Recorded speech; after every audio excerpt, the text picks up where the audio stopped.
Apa sih yang kita inginkan untuk masa depan desa? Warga desa yang sehat, pendidikan yang berkualitas, pendapatan yang meningkat dan merata, lingkungan desa yang tetap lestari, desa aman, nyaman, dan damai berkeadilan. adat dan budaya desa terlindungi. Semua itu adalah cita-cita kita bersama melalui SDGs Desa. bergabung dengan seluruh warga Sibi. Melangkah maju, mewujudkan cita-cita bersama. Desa-desa di Indonesia telah menapaki kemajuan. Gotong royong yang tetap terjaga. Fasilitas di desa semakin baik, pendidikan dasar mencukupi. Akan tetap kita tidak boleh lengah, sebab masih banyak tantangan yang menghadapi. pengangguran pemuda desa. Pengangguran pemuda desa harus diatasi. Penurunan kemiskinan desa harus lebih cepat lagi. Kebakaran hutan harus dihentikan. Kekerasan terhadap perempuan harus dihilangkan. Pekerjaan-pekerjaan yang belum usai ini. Ini harus kita tuntaskan. Jadi, mari berdiri. Mari berdiri. Mari berdiri sebaris. Berjajar bergandengan tangan. Melukis kuntul baris. Mewujudkan cita-cita kita bersama. Dan pastikan Tidak ada satupun warga desa yang tertinggal di belakang. Mari membangun Indonesia dimulai dari desa. 18 tujuan untuk mewujudkan desa yang lebih baik.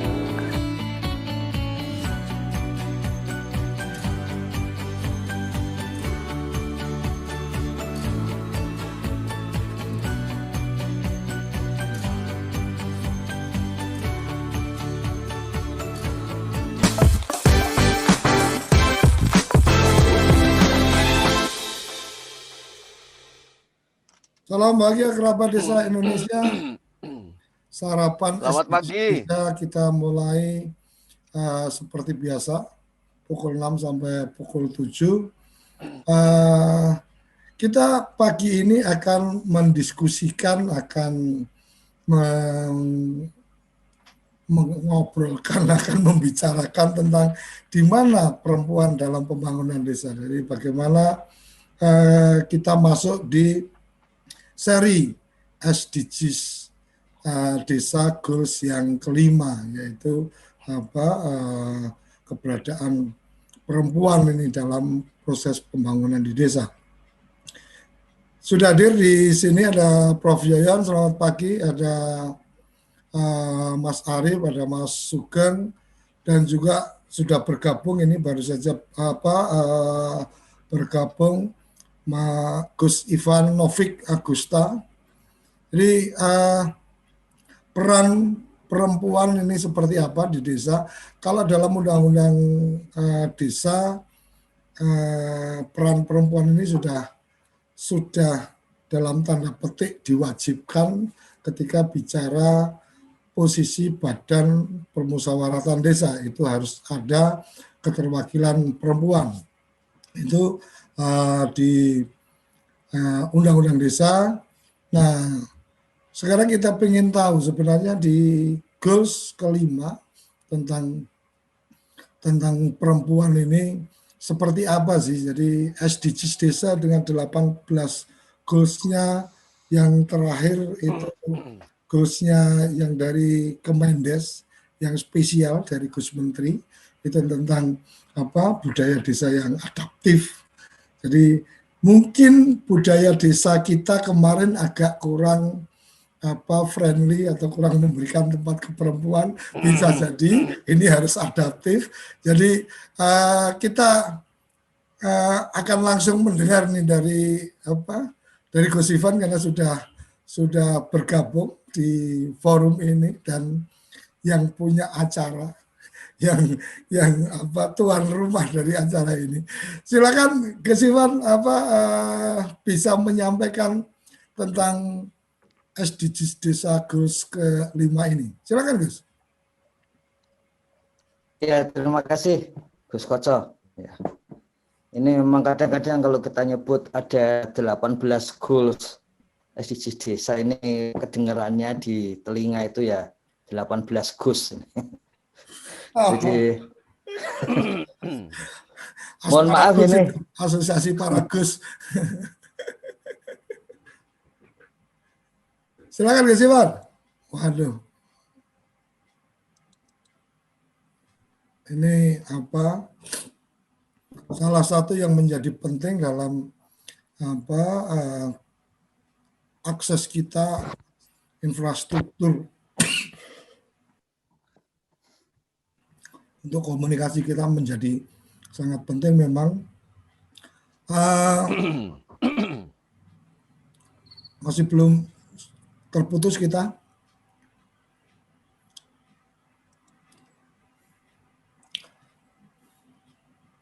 Halo, Gus Iwan. Halo. Ya. Sudah bisa kah?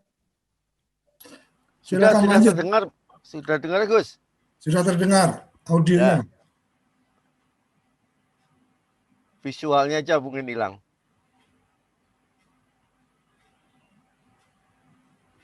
Wah, hilang lagi. Ini sepertinya sedang jalan-jalan ke daerah yang sulit akses.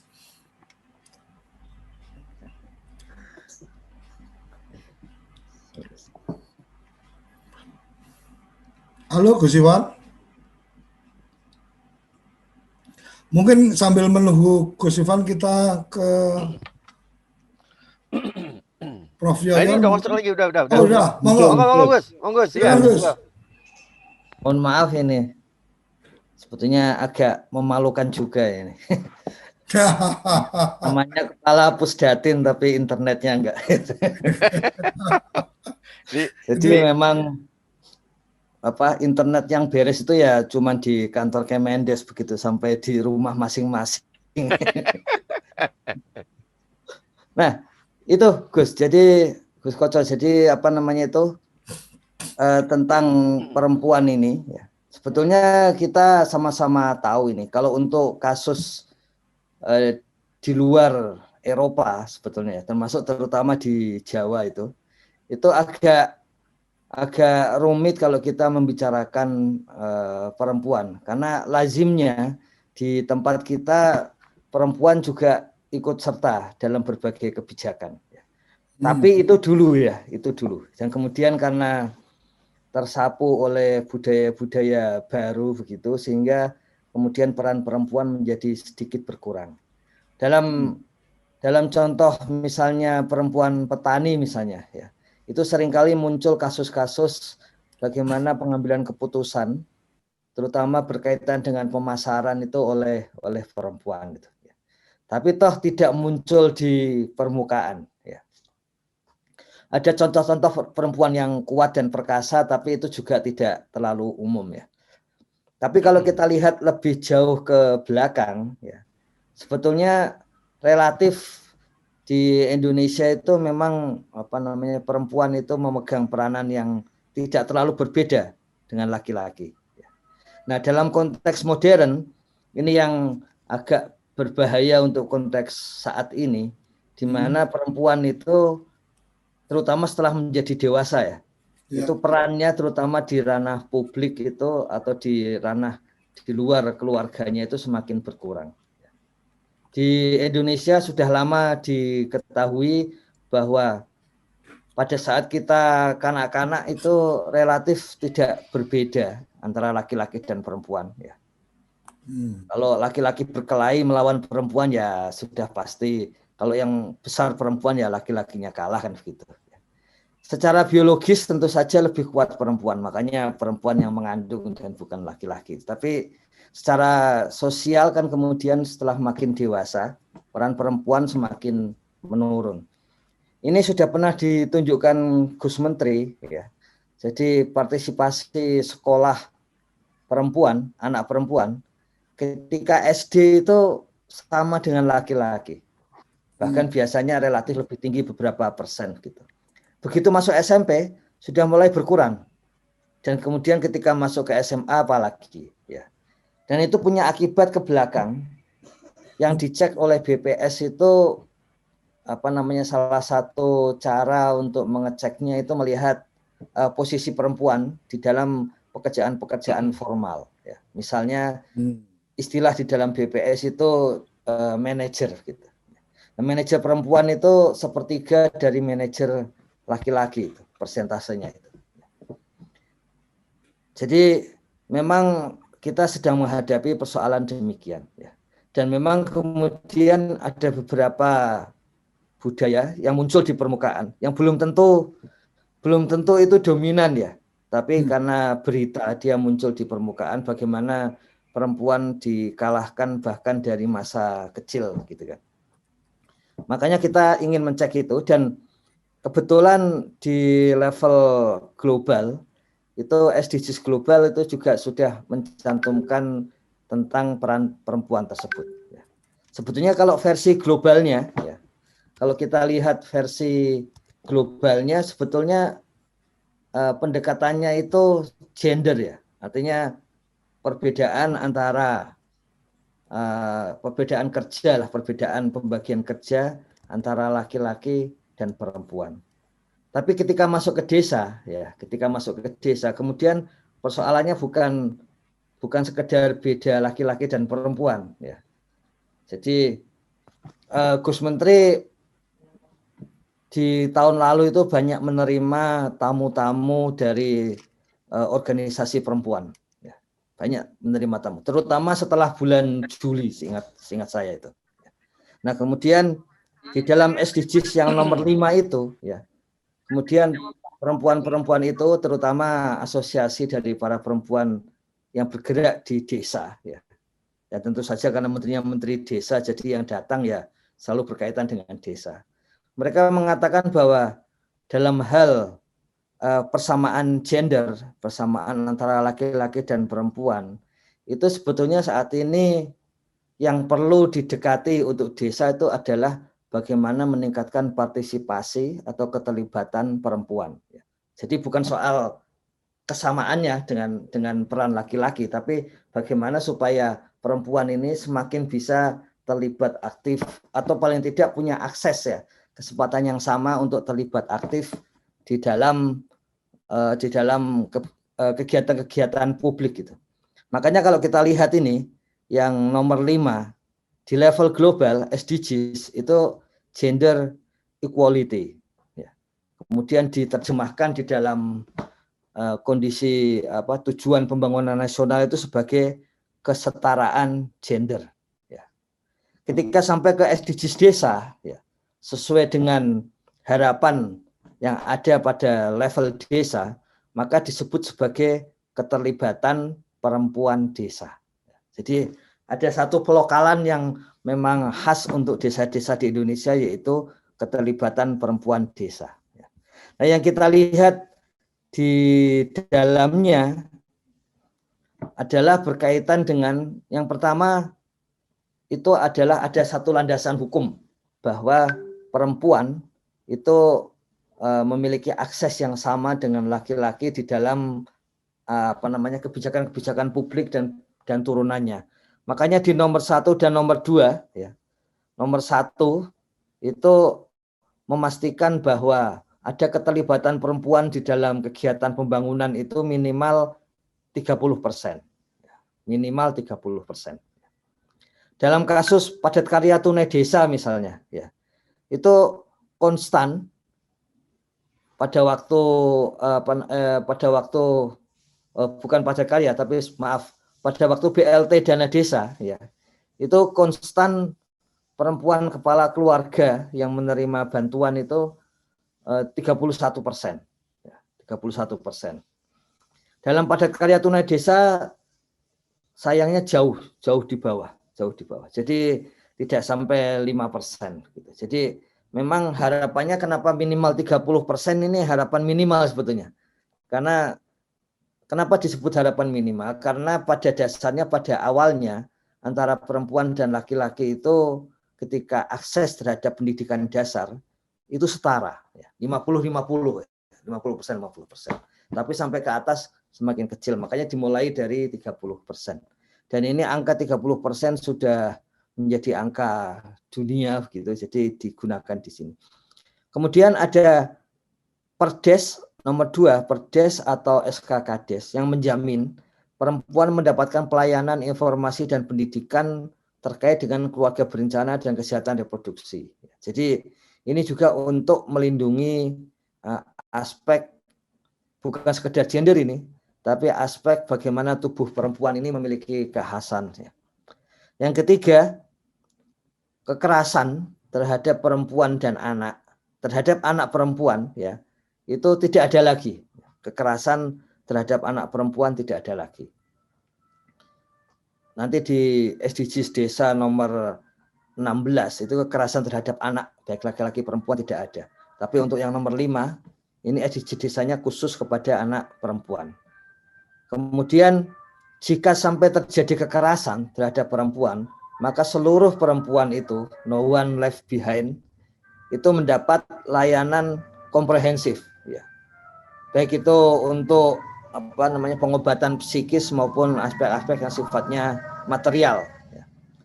Kemudian median usia kawin pertama perempuan itu di atas 18 tahun. Jadi di dalam pendataan SDGs desa misalnya ditanya menikah pada tanggal berapa gitu atau tahun berapa gitu untuk mengetahui apakah masih banyak perempuan desa yang menikah di bawah 18 tahun.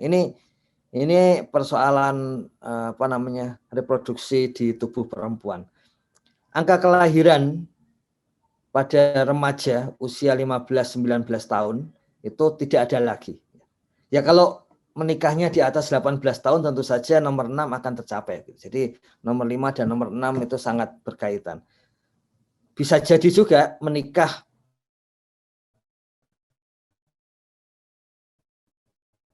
di bawah 18 tahun tapi supaya memiliki anaknya di umur setelah 18 tahun. Bisa terjadi seperti itu. Tapi yang jelas kelahiran di bawah 18 tahun tentu saja berisiko dan itu perlu ditangani. Kemudian APK untuk SMA ini khusus perempuan itu 100%. Ya, jadi angka partisipasi kasar artinya perempuan pada usia SMA yang tetap SMA, tetap bersekolah itu seluruhnya. Mengapa SMA digunakan sebagai indikator? Karena memang kalau kita gunakan SD bisa tadi relatif sudah bagus angkanya. SMP sudah mulai turun tapi indikator yang lebih jelas lagi adalah di SMA. Nomor 8 ini menarik dan paling mudah dijalankan sebetulnya. Selain nomor 1 dan nomor 2 penyusunan Perdes dan SKKDes. Nomor 8 ini persentase perempuan di BPD dan perangkat desa itu minimal 30%. Jadi langsung masuk ke dalam jantung dari desa, di perangkat dan di BPD itu 30%. Tentu saja bisa jadi ada alasan, ya apakah mampu dan pengalaman dan sebagainya. Yaitu kalau seperti itu ya berarti kita memampukan dan membuat ada pengalaman-pengalaman dari perempuan desa. Sebetulnya. Kemudian unmet need, ya, artinya orang yang butuh KB, tapi tidak bisa mendapatkan fasilitas KB itu tidak ada lagi. Jadi ini mencapai 0%. Dan pasangan usia subur ini bisa menggunakan atau bisa memperoleh akses kepada kontrasepsi modern. Tadi soal BPD nomor 8, kemudian nomor 9 itu bahwa perempuan ikut menghadiri Musdes sebagai forum pengambilan keputusan pembangunan desa yang tertinggi itu minimal 30%. Ini memang ada kalau kita lihat dalam sejarah kebijakan desa, mula-mula tidak ada kebijakan untuk perempuan dan termasuk untuk masyarakat golongan miskin. Ya. Tapi kemudian ketika kita mulai memperhatikan golongan miskin di tahun 93 ke sini gitu, muncullah di Kemendagri itu kebijakan bahwa harus ada wakil golongan miskin dan golongan perempuan di dalam musyawarah desa. Ya. Dan sekarang bukan lagi ada, ya, tapi jumlahnya minimal 30%. Nah, apa harapannya? Harapannya adalah agar memang perempuan turut mewarnai pembangunan desa. Apakah akan ada bedanya? Ya, akan ada bedanya. Dalam banyak studi itu selalu terlihat perbedaan baik itu studinya partisipatoris maupun studi survei, ada perbedaan yang nyata antara keputusan yang diambil perempuan dengan laki-laki ketika memutuskan pembangunan. Dalam kasus-kasus di mana desa perlu memilih antara membangun jalan dan membangun fasilitas air bersih, seringkali yang menjadi keputusan akhir adalah membangun jalan. Ya, dengan berbagai alasan, misalnya dengan adanya jalan maka lebih cepat mencapai sumber air bersih dan sebagainya. Tapi seringkali perempuan itu memilihnya air bersih. Itu lebih dirasakan oleh perempuan. Laki-laki lebih memilih jalan. Jadi ada studi-studi yang menunjukkan perbedaan nyata ketika memilih kebijakan.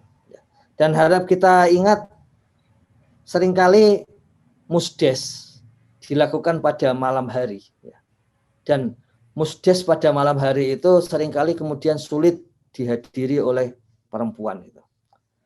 Bukan karena ya bisa jadi tidak aman ya, tapi tentu saja di samping itu ada aspek-aspek budaya yang membuat perempuan sulit untuk bisa keluar dan kemudian sampai musdes sampai tengah malam seperti itu. Jadi seperti ini memastikan bahwa perempuan itu akan hadir di dalam musdes, itu diperkirakan nanti waktu untuk musdes pun akan berubah. Kemudian keputusan pembangunan desa juga akan berubah. Nah, apa keuntungannya bagi desa? Keuntungannya harus kita ingat sebagai keuntungan jangka panjang. Hampir semua yang berkaitan dengan perempuan nanti akan berkaitan dengan anak, dan itu kemudian akan punya kaitan dengan masa depan desa. Jadi kalau banyak program atau kegiatan itu kemudian bisa diputuskan bersama perempuan, maka masa depan generasi di desa itu juga akan turut terjamin. Jadi kondisinya demikian. Seperti itu, Gus Koco. Oke, ini luar biasa. Jadi yang tadi disampaikan oleh Gus Ivan, yang jadi catatan saya bahwa justru pergeseran terjadi ketidaksetaraan atau kekurang partisipasi itu justru dulu kita sebenarnya sudah tidak lagi bicara laki-laki perempuan, artinya ya namanya anak ya sama dan seterusnya, tapi semakin kesini semakin ada perubahan itu. Dan yang catatan kedua saya adalah ternyata Indonesia lebih maju daripada negara-negara lain kalau seperti yang disampaikan Gus Ivan tadi. Kenapa? Karena ketika bicara SDGs global, maka di sana bicara tentang kesetaraan. Nah, kita tidak bicara kesetaraan karena urusan kesetaraan sudah selesai, tetapi kemudian bicara tentang keterlibatan. Kira-kira gitu ya Gus ya. Artinya urusan kesetaraan di kita sudah selesai. Kita nggak pernah ada masalah dengan laki-laki perempuan tidak setara. Bahkan beberapa yang diajarkan ke budaya kita kan perempuan itu harus dihormati, harus diberikan tempat yang lebih mulia daripada kita laki-laki kan sebenarnya kayak gitu. Jadi ini menarik. Jadi kemudian tantangannya adalah di bagaimana keterlibatan perempuan, bagaimana bahwa kemudian dia juga harus percaya diri untuk ikut dalam proses pengambilan keputusan, lebih percaya diri untuk bisa mengambil peran posisi-posisi strategis atau mungkin jabatan-jabatan tertentu dan seterusnya. Tetapi kembali lagi, BPS memang kemudian mencatat urusan perempuan ini ada di urusan formal menjadi direktur atau menjadi manajer dan seterusnya. Dan catatan saya yang luar biasa adalah Undang-Undang Desa sepaham saya hanya mengamanatkan wajib melibatkan perempuan dalam wajib ada perwakilan perempuan di BPD. Tapi di SDGs desa ini kemudian indikator yang coba didorong adalah ada angka nih 30% keterlibatan, bahkan nggak cuma tidak hanya di Badan Permusyawaratan Desa, tetapi sampai di posisi perangkat desa. Gus, yang sering saya temui atau yang sering saya lihat adalah kadang-kadang bicara tentang keterlibatan perempuan ini yang lebih berat dalam tanda petik itu justru mendorong untuk perempuan berani tampil. Nah ini yang ini yang menjadi tantangan mungkin. Nah ini kalau menurut Gus Ivan gimana? Artinya saya sering ketemu dengan teman-teman komunitas kesetaraan gender dan seterusnya. Saya bilang sebenarnya itu urusan sudah selesai. Ini urusannya kan sebenarnya tentang bagaimana perempuan juga memang tertarik masuk untuk kemudian terlibat di situ, karena kadang-kadang banyak juga perempuan-perempuan kita yang kemudian merasa bangga, merasa bahagia ketika dia menjadi seorang ibu rumah tangga yang bisa menjaga, membesarkan anak dan seterusnya. Sementara sepertinya pekerjaan ibu rumah tangga itu tidak masuk dalam konteks pekerjaan yang dalam daftar di KTP pun ketika ini kan ada pekerjaan ibu rumah tangga kan nggak ada. Gimana ini Gus? Karena ada pandangan bahwa seperti Gus Ivan tadi sampaikan ini luar biasa nih. Bagaimana perempuan terlibat dalam kebijakan itu efeknya terhadap generasi yang mendatang. Nah ketika dia memutuskan menjadi ibu rumah tangga, memperhatikan anak, memperhatikan suaminya dan seterusnya, ternyata tidak dihitung dalam tanda petik partisipasi. Gimana ini Gus? Ya, saya kira benar itu Gus Koco ya. Tapi yang menarik begini, ini pertama ya, kita lihat dari sisi faktual sejarah ya. Karena kalau di Indonesia ini yang menarik kan memang dari dulu perempuan itu selalu ada perempuan di depan gitu ya. Kalau kita lihat sekarang bahkan ya kalau zaman dulu orang sering merujuk kepada ratu-ratu perempuan ya. Tapi sekarang paling tidak kita punya dokumen bahwa tentara elit berbagai kerajaan di Indonesia juga memang perempuan ya. Dan tadi Gus Koco sampaikan dalam berbagai studi tentang budaya perempuan di Indonesia itu memang relatif sejajar ya dengan laki-laki. Yang paling gampang ditunjukkan tentu saja soal pewarisan ya. Kalau versi antropolog kan pewarisan itu yang paling menunjukkan karena itu berkaitan dengan materialisasi dari gender itu. Dan di Indonesia lazimnya pewarisan itu tidak terus semuanya laki-laki, tapi perempuan juga memperoleh hak yang sama gitu. Nah, satu hal yang menarik ini Gus Koco, apakah memang sifat perempuan seperti itu atau tidak ya? Bagi orang gender tentu saja mudah itu. Kalau ada perempuan yang bisa, berarti itu bukan sifat asli itu. Artinya kalau semua perempuan tidak ikut musdes, itu pasti sifat perempuan. Tapi bahwa ada perempuan ikut musdes, bahkan sekitar 5.000 perempuan itu menjadi kepala desa, itu pasti bukan kodrat gitu. Itu pasti persoalan sosial dan budaya. Nah dalam hal ini ada yang menarik dari temuan Clifford Gates ya. Meskipun dia mengatakannya bukan soal perempuan, tapi soal budaya tadi. Bahwa apakah orang Indonesia itu malas, ya. Kemudian karena malas, kemudian maka dia dengan mudah dijajah oleh berbagai negara Eropa gitu. Atau yang sebaliknya, karena dijajah terus sampai tidak punya kesempatan untuk apa-apa ya.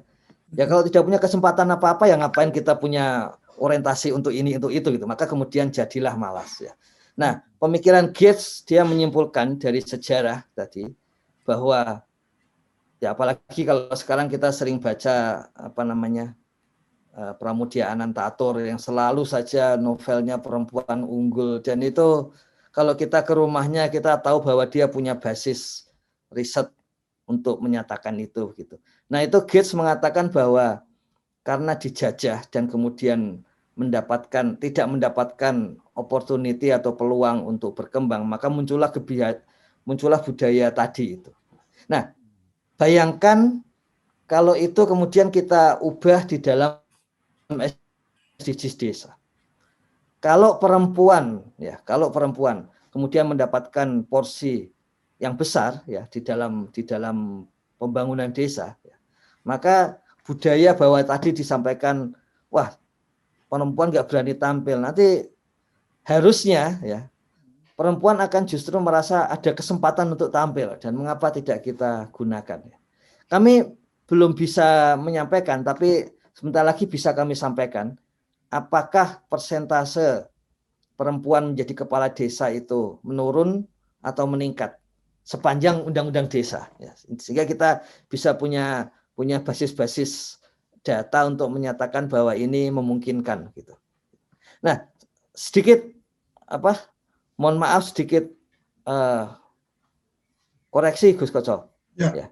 Jadi yang pertama ini yang disampaikan oleh Gus Menteri, jadi bahwa APK perempuan itu sebetulnya tinggi. Tadinya sejajar dan kemudian tinggi. Tapi ini persentase ya, karena laki-laki kemudian lebih suka kerja daripada perempuan gitu ya.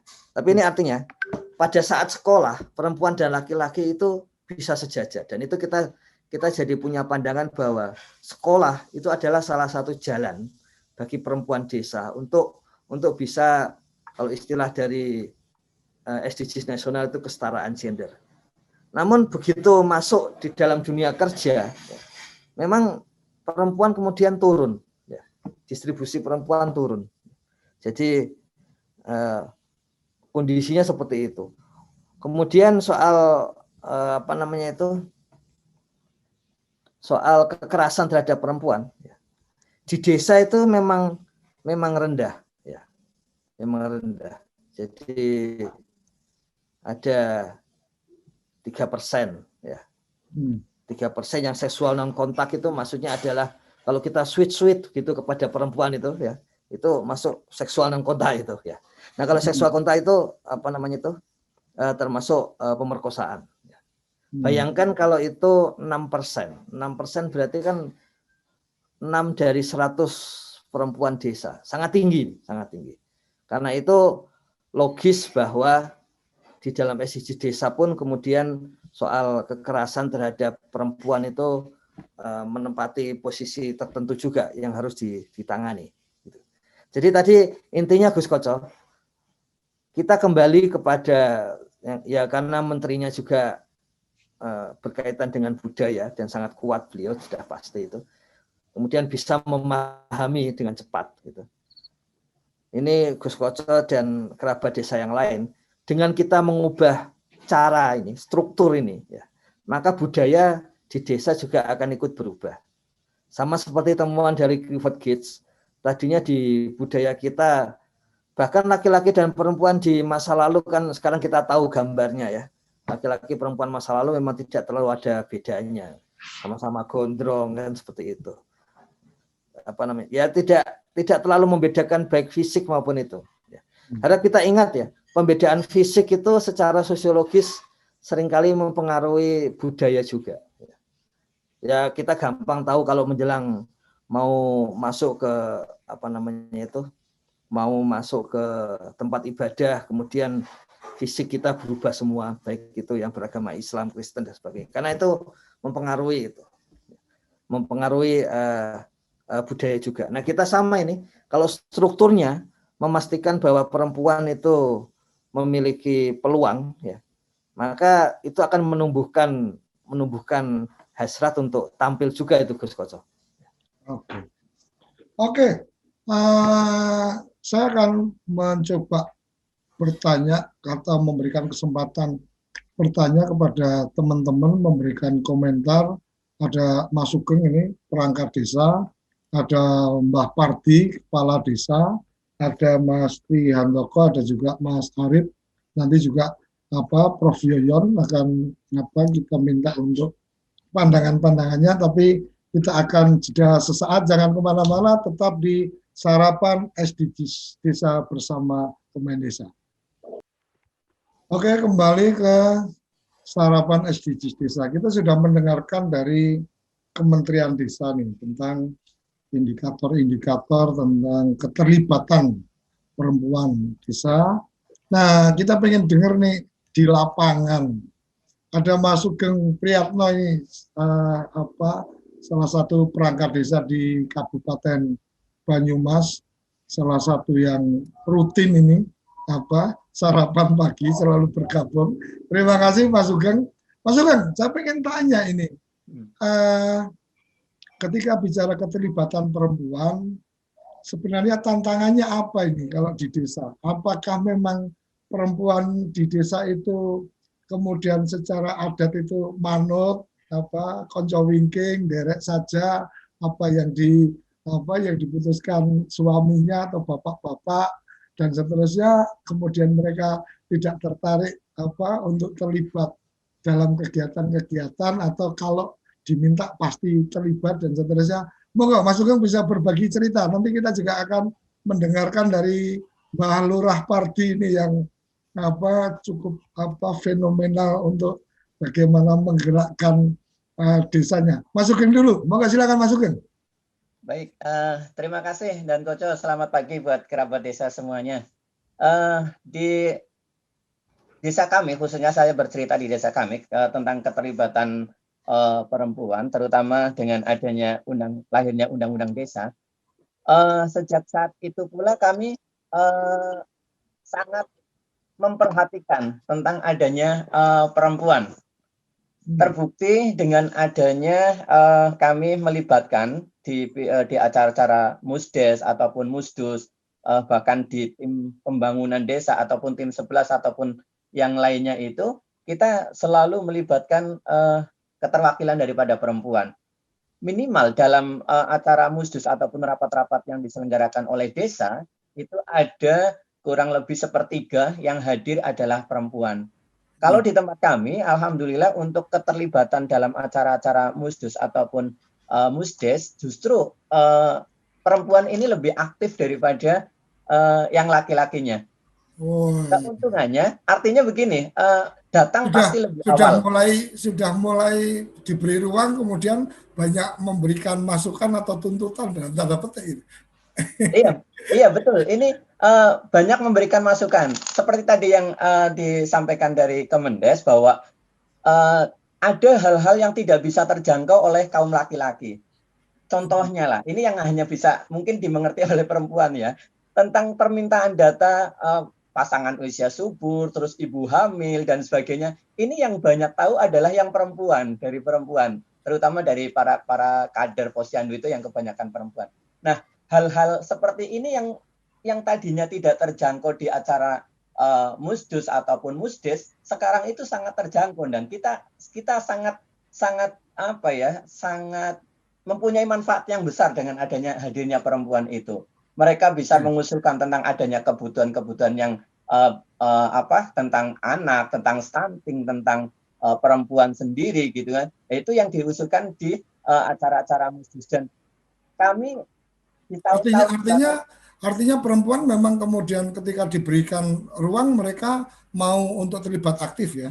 Muncul dan itu jadi usulan-usulan dari perempuan justru itu malah yaitu tadi yang tidak kami jangkau, yang tidak bisa kami jangkau justru malah muncul sekali dari perempuan. Artinya kami sangat beruntung kayak gitu dan kami tidak selama ini belum pernah tahu berapa sih yang pasangan usia subur, berapa sih ibu hamil yang berapa ibu menyusui dan sebagainya. Dengan adanya perempuan unjuk gigi ini sekarang kita jadi punya data gitu dan sementara itu luar biasa. Kami tidak ada masalah untuk keterlibatan perempuan dan kami bahkan selalu melibatkan di acara-acara apapun keterlibatan perempuan minimal sepertiga lah dari anggota yang ada. Terima kasih. Terima kasih Mas Sugeng, ini luar biasa. Jadi seperti yang disampaikan Gus Ivan tadi, urusannya itu diberikan kesempatan atau enggak. Kalau enggak diberikan kesempatan ya jadinya memang kemudian bisa dianggap tidak orang beranggapan tidak ada partisipasi karena memang nggak pernah diberikan kesempatan. Tapi kalau diberikan kesempatan otomatis kemudian partisipasinya muncul. Mbah Pardi, Mbah Lurah, halo. Terima kasih. Assalamualaikum. Sugeng Enjing, Mas Koco, Prof. Yoyon, Gus Ivan, dan semua Mas Sugeng tadi yang sudah komentar. Terima kasih. Mungkin kami juga menceritakan tentang desa kami saja, karena kami subunit desa. Jadi keterlibatan wanita dan partisipasi wanita di desa terutama ini sangat, terutama semangatnya itu tidak kalah dengan laki-laki. Terutama seperti disampaikan oleh Mas Sugeng tadi di bidang data posyandu, kesehatan dan sebagainya, bahkan di lembaga pemerintahan pun desa di Poncol kami baru-baru ini ada pembukaan sekdes terbuka itu, bahkan 2 desa itu diisi dari unsur wanita, ya semacam itu. Terus yang di desa pun sebetulnya ibu-ibu kita atau peran di bidang rumah tangga itu di bidang ekonomi, ibu-ibu kita ini juga sangat semangat sekali walaupun sifatnya mendampingi suami, tapi juga sebagai pekerja di rumah tangga yang petani, peternak, mengurus semua segala macam itu juga mendukung di ekonomi. Bahkan sekarang untuk di desa itu tenaga kerja, istilahnya mencari tenaga yang wanita itu upahnya hampir standar dengan laki-laki. Kalau laki-laki itu 80, yang wanita itu sudah mencapai 60 per hari, semacam itu. Kemudian dari potensi partisipasi yang lain, di lembaga desa ada Genta, ada Destana, kemudian juga dari ibu-ibu itu sangat semangat sekali kita beri peran sebagai untuk di dapur umum, mendirikan kegiatan-kegiatan sosial semacam itu dari ibu-ibu muda terutama itu sangat antusias sekali dan semangat sekali. Jadi peran wanita di pembangunan ini saya kira tidak kalah dengan laki-laki, walaupun mungkin sifatnya adalah meningkatkan partisipasi peran-peran mereka ini di bidang masing-masing, di bidang kader, di bidang UMKM, di bidang Karang Taruna pun yang wanita ini juga luar biasa. Barangkali itu Mas Koco, jadi peran dari kader-kader muda terutama wanita untuk pembangunan desa itu sangat semangat sekali untuk di desa kami terutama. Terima kasih Mas. Oke, luar biasa. Jadi apa yang disampaikan Gus Ivan tadi tentang kita sudah selesai urusan kesetaraan, ini urusan partisipasi, kemudian urusan diberikan ruang. Jadi dari 2 desa, satu Pak dari Geni Langit, Mbak Lurah, dan juga Mas Sugeng tadi menyampaikan bahwa partisipasi itu sangat besar ketika memang mereka diberikan ruang. Di sini ada yang sudah bergabung, Mas Tri Handoko dari mana ini? Mungkin tertarik untuk ikut berbicara atau enggak? Monggo Mas Tri. Kalau ada yang ingin disampaikan, dari mana?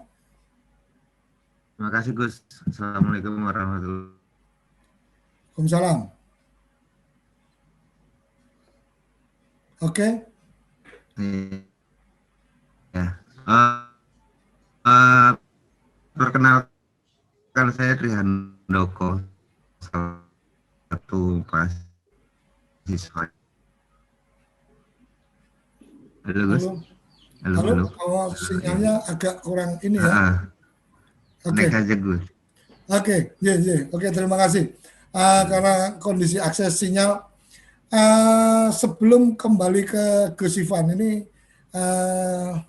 Guru desa dan juga penggiat yang selalu banyak ke desa-desa. Mas Arief mungkin bisa memberikan komentar singkat tentang tema kita atau topik kita hari ini tentang bagaimana keterlibatan perempuan desa. Audionya Mas?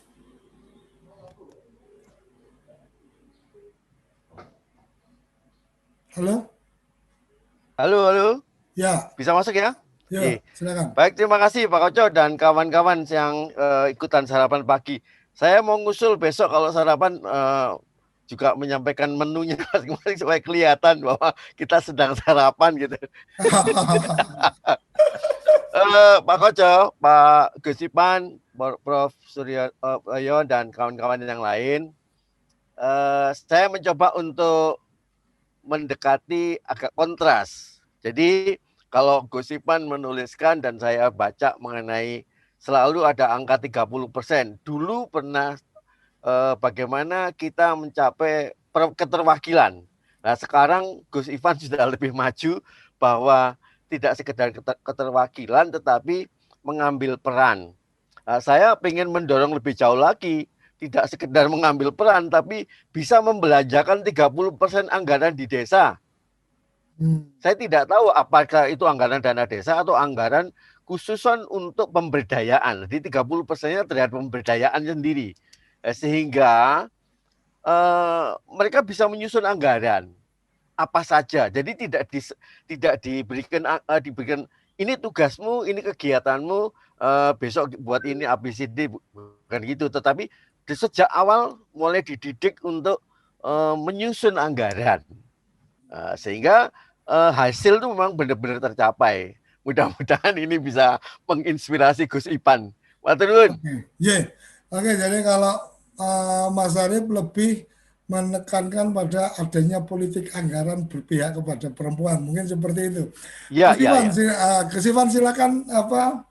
Ini kayaknya luar biasa respon, artinya potretnya hampir sama seperti yang Gus Ivan tadi sampaikan tentang kesetaraan perempuan. Udah nggak ada isu, bagaimana melibatkan mereka itu mungkin satu bagian dari political will dari teman-teman di pemerintahan desa, mungkin seperti itu. Jadi ketika political will-nya jalan, maka otomatis akan tumbuh partisipasi itu dengan sangat antusias karena memang ruang untuk mereka diberikan. Gus Iwan, silakan memberikan tanggapan atas apa yang tadi disampaikan Mas Sugeng, Mbah Parti dan Mas Arif. Ya, sebetulnya tadi yang disampaikan oleh Pak Sugeng gitu ya. Saya kira itu menarik gitu. Jadi artinya memang boleh jadi seperti yang disampaikan Mbah Pardi sama Pak Sugeng itu, SDGs nomor 5 ini semacam bonus untuk desa ini kalau diukur, karena sudah dilakukan kan, jadi nilainya pasti tinggi untuk SDGs desa nomor 5 ini ya. Nah, memang yang tadi disampaikan oleh Mas Arif itu, ini 3 menteri, baik Menteri Desa, Mendagri, dan Menteri Keuangan, itu sangat hati-hati untuk mengambil keputusan mematok ya. Jadi mematok anggaran untuk ini, anggaran untuk itu, memang sangat hati-hati gitu. Jadi ketika kita mematok anggaran itu sebetulnya kita sedang menghilangkan kesempatan yang lain kan, pasti gitu. Nah itu selama ini kita hanya menggunakan untuk hak asasi manusia tertinggi, yaitu hak untuk hidup gitu. Itulah sebabnya sejauh Undang-Undang Desa sudah dilahirkan itu, mematok anggaran itu baru tahun 2020 untuk BLT dana desa itu. Ya. Jadi kenapa itu terpaksa harus dipatok? Karena ini urusan hidupnya atau hidup matinya warga desa gitu. Ya, begitu ada satu atau beberapa yang meninggal karena COVID dan kemudian tidak mendapatkan bantuan BLT begitu ya, itu pasti rasa bersalahnya. Di samping tentu saja orang akan mengadili seperti itu, tapi emang ada aspek etik atau moral, kita nggak bisa kalau seperti itu. Makanya itu terpaksa diambil. Tapi kalau untuk yang lain, sebetulnya karena ada asas subsidiaritas itu, maka memang sebisa mungkin tidak dipatok. Bahkan berbagai upaya untuk mengarahkan seperti itu lebih dalam lagi begitu. Itu termasuk untuk desa DEDI, desa digital ya. Tidak ada pematokan seperti itu. Itu anunya, Pak. Artinya lebih pada memberikan kelonggaran desa karena memang sudah ada hak-hak desa itu, kita memberikan guidance-nya. Kira-kira gitu ya, Gus ya? Ya, hanya kalau nanti misalnya ada perempuan desa jiwanya sangat terancam, ya pasti nanti akan ada pematokan seperti itu. Oke, luar biasa. Prof Yayan, kita coba akan karena waktu kita terbatas ini di penghujung akhir kita, seperti biasa, Prof Yayan akan memberikan petuah-petuah bijaknya. Silakan Prof Yayan. Dari apa yang terima kasih Pak Gus Koco. Terima kasih Pak Dirjen. Pak Calon. Baik Ibu sekalian, pertama catatan saya satu. Memang peran perempuan yang tadi sudah dijelaskan oleh peran keterlibatan, kontribusi dan macam-macam dari perempuan itu memang masih perlu ditingkatkan. Ya, itu poin pertama. skema-skema yang tadi dijelaskan di tingkat kementerian dan lain-lain, memberi ruang lebih terbuka untuk perempuan, saya kira sudah terbuka, ya. Sudah terbuka dengan baik. Catatan yang ketiga, memang situasi sekarang ini anggaran itu harus fleksibel, ya. Karena kejadian-kejadian itu luar biasa tanpa bisa diprediksi.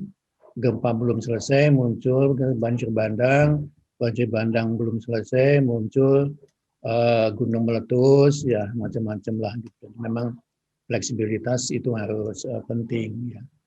Skala prioritas dalam pengertian yang klasik, ya di dalam manajemen anggaran, saya kira juga harus mengalami perubahan.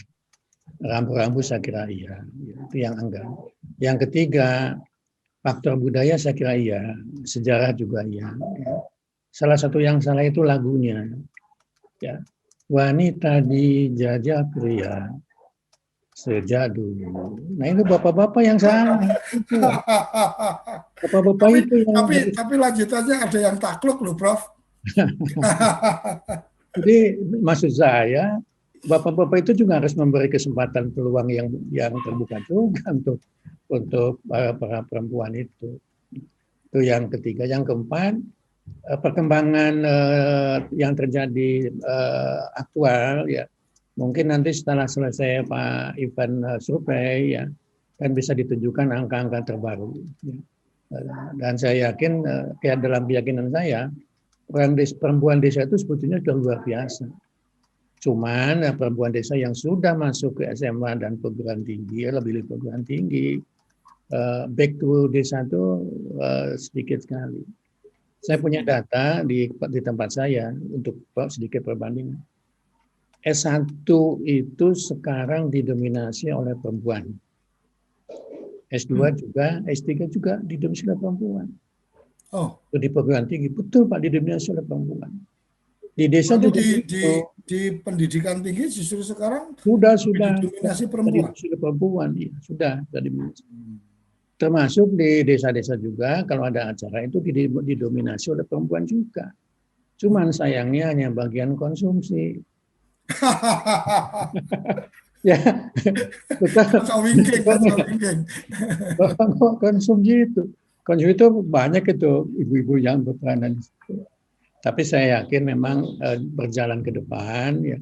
Karena ini berkait juga dengan gerakan-gerakan perempuan secara internasional. Ya. Yang harus diwaspadai itu pengaruh gerakan Women Lib itu yang negatif, gitu loh. Yang negatif, gitu. Katanya yang beda itu hanya 3 gitu ya.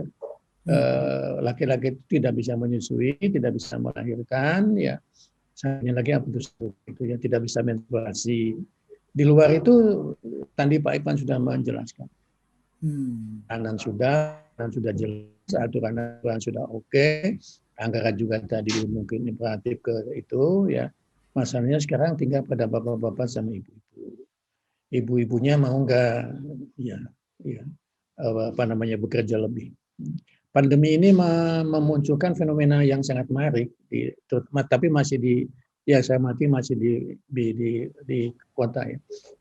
Kelihatan ekonomi perempuan itu di penghujung mungkin saya pengen dengar Prof tadi menyampaikan tentang yang perlu diantisipasi adalah hal-hal yang negatif dari gerakan perempuan internasional. Ya. Mungkin Prof bisa memberikan gambaran supaya teman-teman di desa juga kerabat desa juga bisa memahami. Yang melebihi kodrati manusia sebagai laki-laki dan sebagai perempuan. Itu saja yang menjadi definisinya. Ya. Gerakan Women Lib itu sangat bagus sekali, tapi dalam batas-batas yang tidak keluar dari hakikat manusia sebagai laki-laki dan perempuan. Itu saja. Misalnya lah ingin berperan seperti laki-laki ya, nggak mungkin ya karena dia memang itu dari sisi ya, belum dari sisi agama, budaya dan sebagainya. Tadi Bu Sipan sangat betul itu. Apa sih tadi ya? Keluar malam bagi perempuan itu masih merupakan satu hal yang negatif itu. Beda dengan di kota. Dan harus berdua dan sebagainya. Itu catatan saya dan nanti saya kira menunggu di tayangan kapan ya episode kapan setelah Gus Ipan selesai survei contoh kemarin itu kan data-data perkembangannya kan bisa dilihat. oh ternyata perkembangan partisipasi dan keterlibatan perempuan itu tinggi sekali. Ya, cuman satu indikator, satu contoh di tingkat nasional, ternyata 30% kuota untuk perempuan di parlemen dan pemerintahan itu sampai hari ini masih belum tercapai. Karena di peran di nasional yang kelihatan itu akan memotivasi sangat luar biasa. Apakah itu sebabnya politis, sebabnya gender dan sebagainya, saya tidak tahu. Hitunglah di parlemen ya, berapa jumlah perempuannya. Hitunglah di kementerian berapa jumlah perempuannya dan sebagainya. Yang menjadi menteri masih terbatas sekali. Tapi di tingkat di bawahnya eselon 1 sudah banyak itu yang perempuan. Di kementerian saya melihat ada 2 dari 4 gitu, 3 dari 4 ya. Itu sudah lumayan. Di kementerian lain juga begitu. Banyak, alhamdulillah. Oke, Prof. Itu saya kira catatan saya ya. Soal anggaran itu memang soal kebijakan nasional ya sekarang itu ya. Ada refocusing ke sini dan macam-macam karena fleksibilitas situasi yang dihadapi. Gitu. Mohon maaf ini Bapak Ibu sekalian, ini istri saya sedang masak di belakang, baunya mungkin nggak sampai ke situ ya. Oke, nanti tinggal disajikan, Prof. Oke, terima kasih sekali. Tanpa terasa kita sudah di penghujung acara kita. Ya, makasih semuanya. Ya, terima kasih, Prof. Jadi tanpa terasa sudah sampai di jam 7 kita. Besok kita akan mendiskusikan atau mengangkat topik yang sangat luar biasa yang menjadi sangat penting adalah desa layak air bersih dan sanitasi. Jadi kemarin sempat tersampaikan bahwa ketika air bersih dan sanitasi ini baik, maka banyak hal yang kemudian akan terkait tentang bagaimana kesehatan dan kemudian bisa menanggulangi beberapa hal yang lain.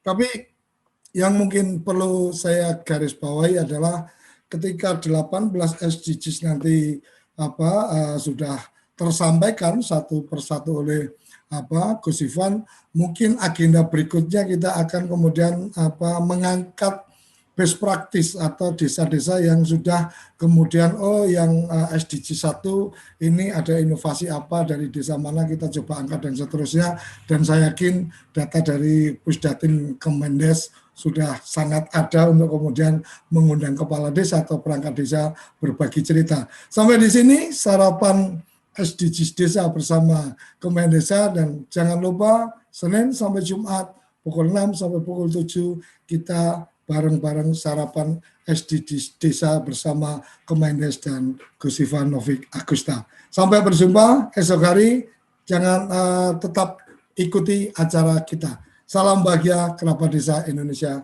Terima kasih. Apa sih yang kita inginkan untuk masa depan desa?